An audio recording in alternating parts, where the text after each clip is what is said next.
Et nous arrivons au 70e cours du Sefer Chefetz Chaim, bien sûr, le Shmirat HaLashon.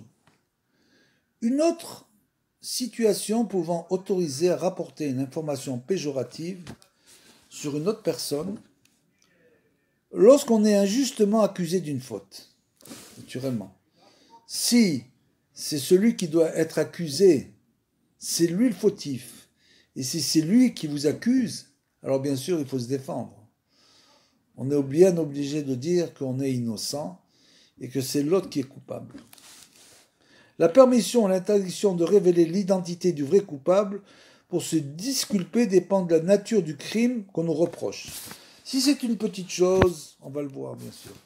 S'il s'agit d'une faute telle qu'un observateur aurait le droit selon l'Alacha de révéler l'identité du coupable à la victime ou à quelqu'un d'autre, il faut la révéler. C'est-à-dire que si c'est une faute bien sûr grave, par exemple comme faire accuser une personne d'une chose grave à sa place, par exemple d'un vol important, etc., alors bien sûr qu'on peut révéler bien sûr le nom de la personne, puisque ça devient carrément une personne qui va être dangereuse pour le tzibour, naturellement. Parce que s'il a commencé comme ça, il peut récidiver, naturellement. Ou bien il a déjà récidivé, c'est déjà la récidive.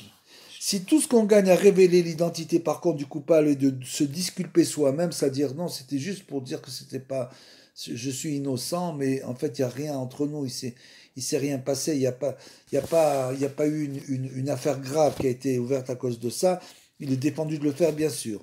On peut protester de son innocence, mais on doit s'abstenir d'incriminer qui que ce soit d'autre dans des petits litiges qui n'ont pas d'importance. S'il n'y a que deux suspects possibles et qu'un démenti de l'un équivaut à une accusation de l'autre, il est permis de se disculper à condition que le crime en question soit vraiment une faute, encore une fois de plus. S'il ne s'agit en fait que d'une parole ou d'un acte sans importance, comme on l'a dit, l'accusé ne doit pas se disculper. Ce serait accuser une autre personne qui en réalité ne s'est pas rendu coupable d'un véritable méfait. Comme on le dit, s'il n'y a pas de méfait véritable, il n'y a pas eu vraiment un élément qui permet de dire que cette chose est grave, à ce moment-là, ce n'est pas la peine de révéler l'identité. Accepter de porter le blâme dans n'importe quel cas représente une midata chassidoute, mesure de piété, sauf lorsqu'il est constructif de révéler l'identité du coupable, c'est-à-dire comme on vient de le dire. S'il y a une petite chose, un délit mineur entre les deux personnes, à ce moment-là, on n'est pas obligé de révéler l'identité. Par contre, si c'est une chose importante, à ce moment-là, bien sûr, c'est constructif de révéler, comme on l'a dit, l'identité, pour que les gens comprennent bien que cette personne-là est un mécréant et qu'il va certainement récidiver s'il n'est pas puni et s'attaquer à d'autres coreligionnaires.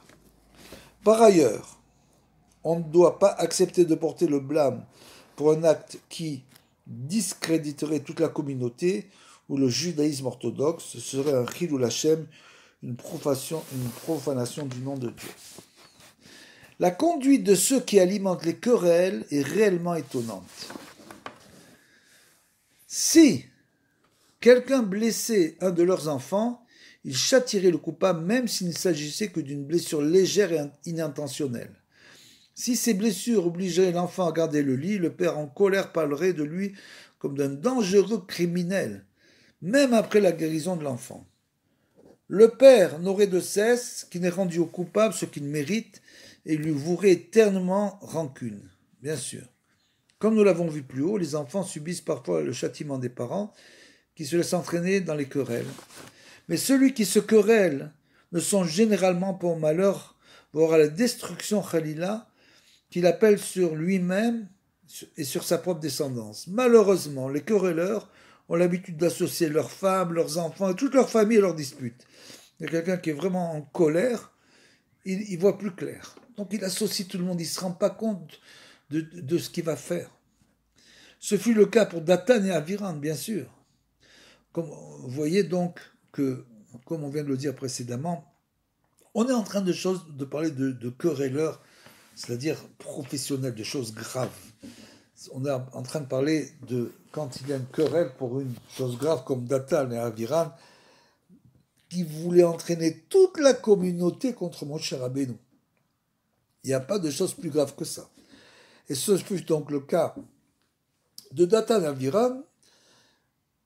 Comme on le sait, on le voit dans la Torah, Datan et Aviram se terrent à l'entrée de leur tente avec leurs femmes, leurs enfants et leurs nourrissons. Ils sont venus avec orgueil, quand il y a eu l'histoire de Korah, la discipline de Korah, ils sont tenus à l'entrée de leur tente. C'est ce que le verset dit, les enfants ramassent le bois, et c'est le père qui allume le feu, malheureusement. Pour les enfants, c'est un tikkun. Le mauvais penchant les aveugle jusqu'à ce qu'eux-mêmes et ceux qu'ils aiment tombent dans l'abîme. Dieu préserve.